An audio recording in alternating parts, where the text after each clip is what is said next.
hate you, I love you, I hate that I love you, don't want you, but leave her alone! Oh man, this show is gonna get bad soon. It's maybe not soon, but you know, it's coming.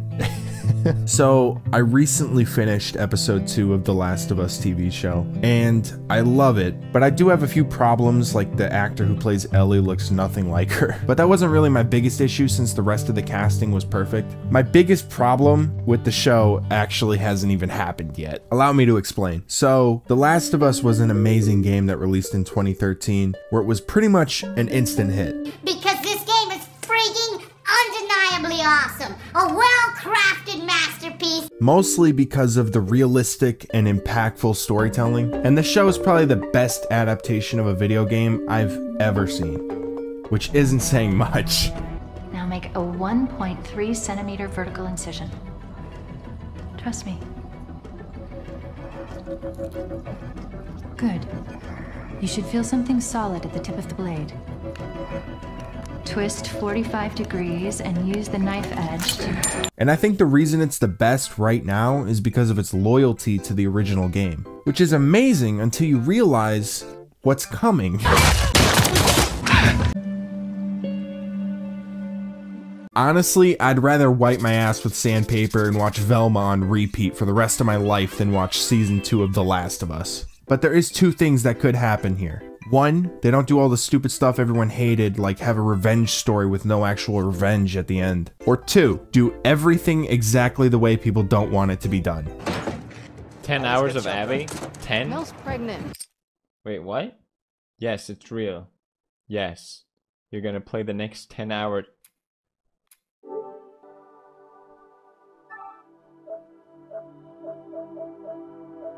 There is another possibility that most likely won't happen, and that would be giving Joel a proper send-off. Crazy idea, I know. Because when you think of games or shows that killed off main characters, most of them know how to do it right, like Red Dead or Halo Reach.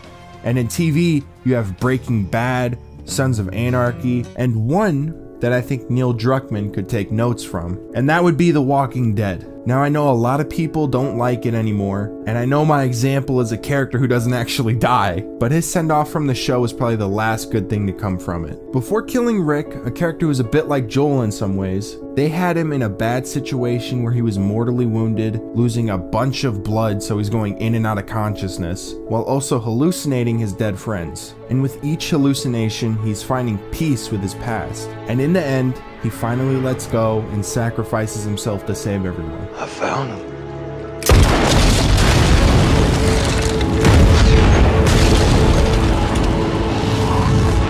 Which is a far fucking cry from what happens to Joel. Joel basically walks into a house with strangers, tells them his life story, and gets killed off by some random schmucks off the street. It was the equivalent of Master Chief getting killed by a grunt.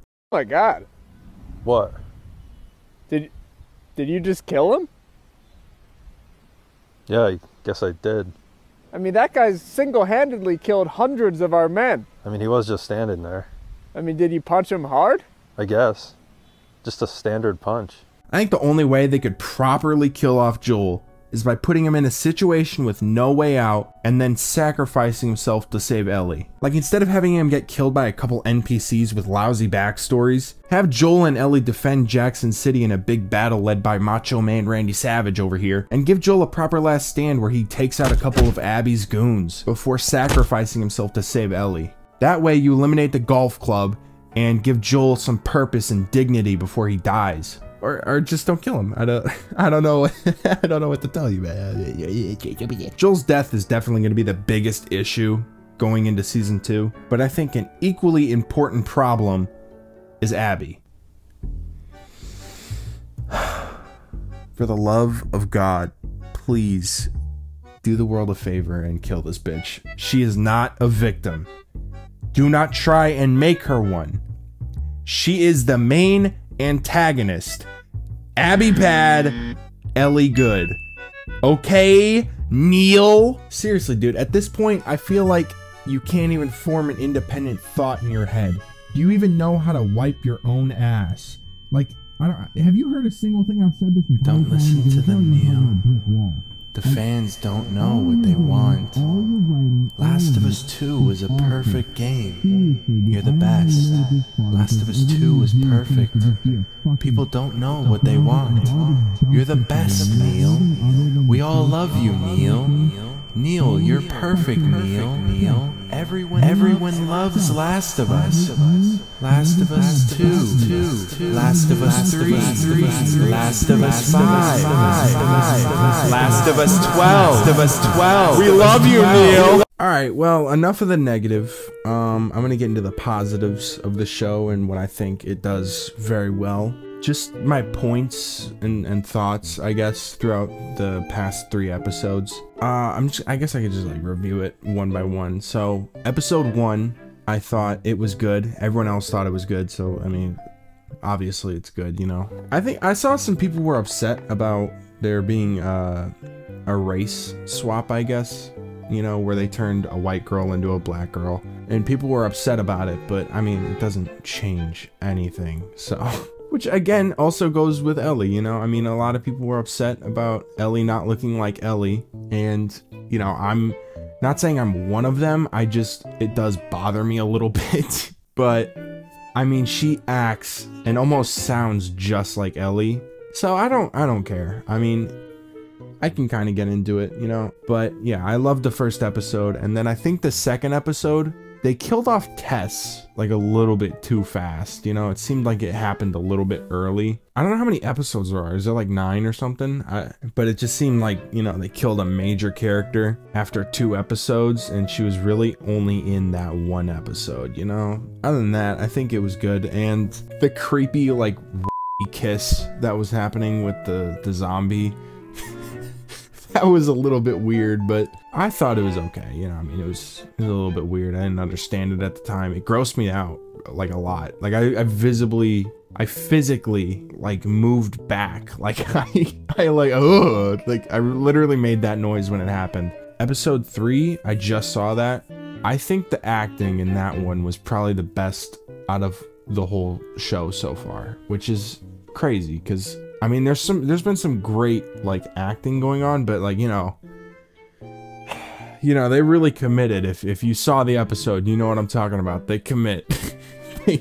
they get into it, you know, which was such a funny thing to see. Like the most angry looking man from Parks and Rec just having a full-on sex scene with another man it was hilarious. I loved it, every second of it. But yeah, so I think so far the casting has been perfect. The acting has been perfect. Everything has been perfect so far. And they are deviating a little bit, so that does give me a little bit of hope that, you know, they're not gonna completely mess up season 2. But it's Neil Druckmann, you know, what can we really expect? I think he might deviate, but I'm not sure, dude. Like, there's 2 ways it could go, you know. Either he does deviate to one of the options that I said. I didn't really have options. It was really just a one path thing. And then the other option is he goes full-blown dictator mode. He thinks he's right, and he's like, you know, oh, you didn't like it the first time? You're gonna love it the second time. This time it's gonna be with a wiffle bat.